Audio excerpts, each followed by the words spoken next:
Gen Y, or millennials, were born between 1982 and 2004. But it's a mistake to just think about a generation in terms of their birth years. Really, when you look at generational theory, it tells us that a generation is defined by the paradigms that existed when they were growing up. Those could be parenting paradigms, it could be the economic situation, the political situation. So Generation Y grew up in a period of great instability, with particularly the Great Recession of 2008. As a result, they have very different views about institutions and the way that they feel toward us and what the employee-employer contract is. There are three main characteristics that I've found to be true for Gen Ys or millennials.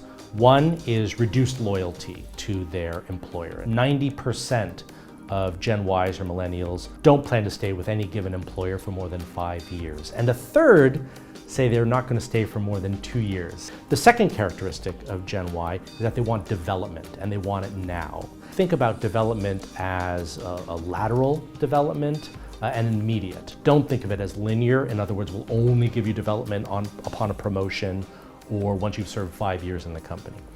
And the third is they want work-life balance. What they're saying is, in many functions and industries, technology allows me to work wherever I wish. So what is the point of the 9 to 5, chained to the desk, FaceTime mentality that people in my generation grew up with in the workforce? So until the generations are saying the same thing, work-life balance is going to be a very emotive topic.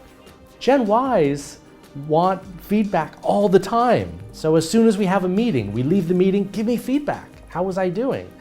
Most managers aren't yet doing that. I think that's a really useful, important, and easy hack that managers can do now to better engage their millennial or Gen Y employees. If Gen Y paradigms about work, life, careers, leadership are fundamentally different from other generations, then when they assume the C-suite, then surely the way business practiced is going to change. For older generations, the purpose of work was first about advancement and salary. Now Gen Ys think about a career as a series of moves which can be lateral, which helps to develop the person in a way where they self-realize.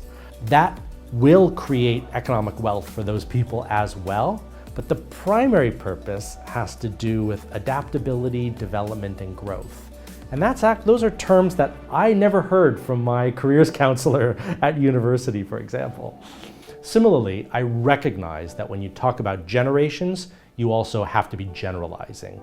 Of course, we're trying to find what the majority view is. It's not going to apply to every single person. And I think that's really important because ultimately when you're managing people and thinking about what are their paradigms, it's useful to know what their generation broadly holds to be true, but you also have to look at that individual person and lead them as a person.